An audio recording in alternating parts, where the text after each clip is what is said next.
Selamat datang di WHP File. Kali ini kita akan membahas tentang Gereja Makam Kudus Yerusalem, di mana merupakan simbol akar sejarah kekristenan, dikelola oleh 6 denominasi gereja dan orang Muslim juru kunci gereja. Yerusalem, satu kota tiga agama. Yerusalem merupakan pusat perhatian dunia. Di kota ini terdapat bangunan suci tiga agama mayoritas penduduk dunia, yakni 1. Tembok Barat, atau Western Wall, sisa bait suci yang dihancurkan tentara Romawi tahun 70 Masehi, bangunan suci umat Yahudi. 2. Gereja Makam Kudus, bangunan suci umat Kristiani. 3. Kubah Batu, atau Dome of the Rock, dan Masjid Al-Aqsa, bangunan suci umat Islam. Simbol akar sejarah kekristenan.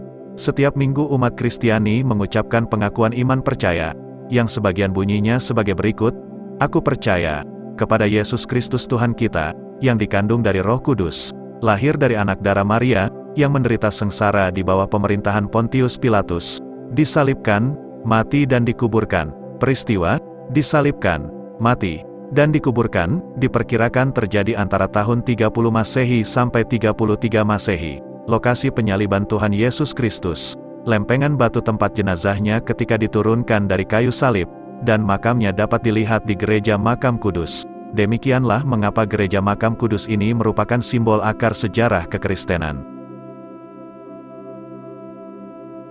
Paganisme masa Kaisar Hadrian. Di Yerusalem, penyembahan terhadap dewa-dewi, atau paganisme, marak pada masa Kaisar Hadrian. Setelah memadamkan pemberontakan Yahudi tahun 135 Masehi, Kaisar mulai membangun Yerusalem yang porak-poranda.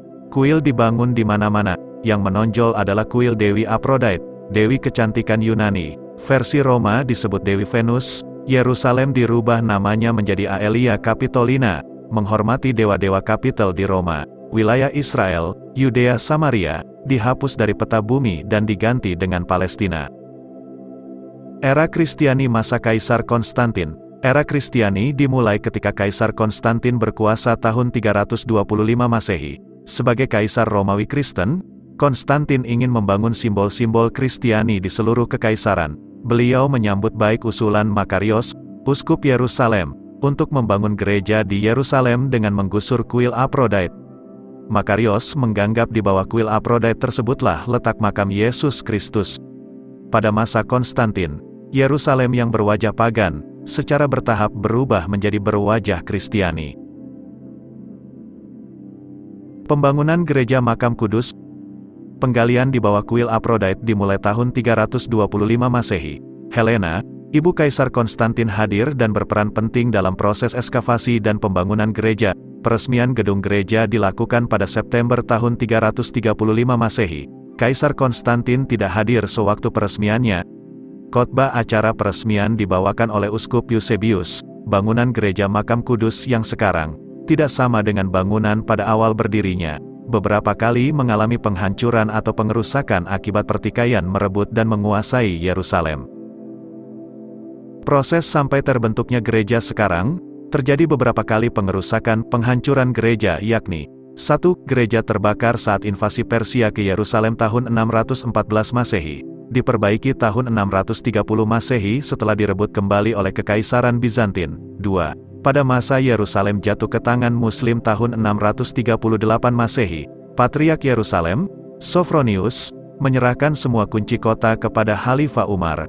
Namun tempat ibadah umat Kristiani tetap dipertahankan sampai masa kekuasaan dinasti Umayyad sekitar 650 sampai 750 Masehi dan dinasti Abbasiyah sekitar 750 sampai 969 Masehi. Toleransi agama sangat dijunjung tinggi pada masa ini. 3. Toleransi agama runtuh ketika Khalifah Al-Hakim dari Wangsa Fatimiyah, Mesir menguasai Yerusalem tahun 1009 Masehi. Seluruh gereja dan sinagog dihancurkan.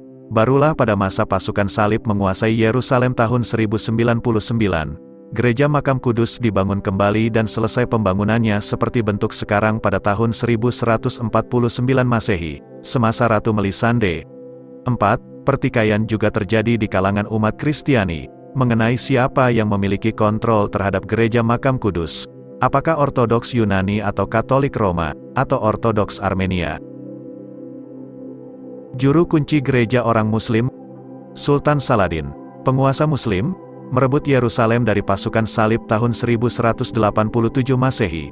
Saladin memutuskan dua keluarga Muslim, yaitu keluarga Nusaybeh dan Joudeh, bertugas bergantian membuka gereja pagi hari, dan menutupnya pada malam hari.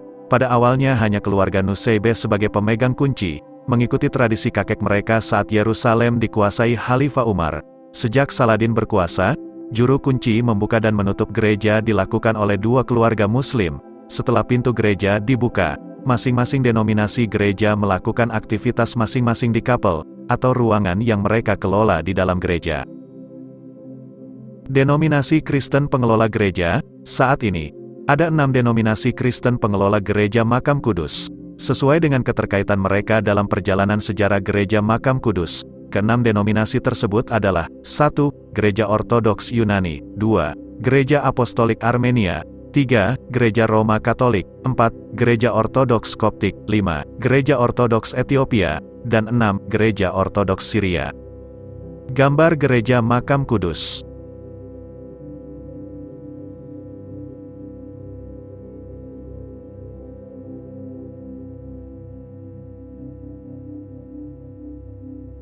Destinasi ziarah umat Kristen dunia. Lebih dari 1 juta umat Kristiani dari seluruh dunia setiap tahunnya berziarah ke Yerusalem. Banyak tempat yang bisa dikunjungi. Kunjungan ke gereja Makam Kudus adalah puncak ziarah ke Yerusalem. Di gereja ini lebih terasa kehadiran Yesus Kristus secara fisik.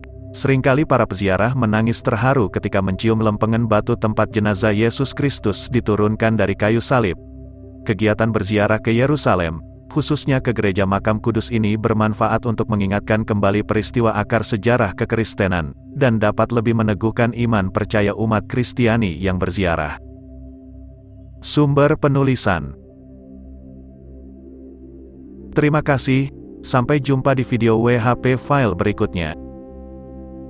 Jangan lupa menekan tombol subscribe dan juga lonceng notifikasi untuk membantu proses pengembangan channel ini ke depannya. Tekan tombol like jika kamu merasa konten ini baik dan bermanfaat. Jangan lupa juga untuk bagikan video ini ke kerabat terdekat agar semakin banyak yang bisa merasakan manfaatnya.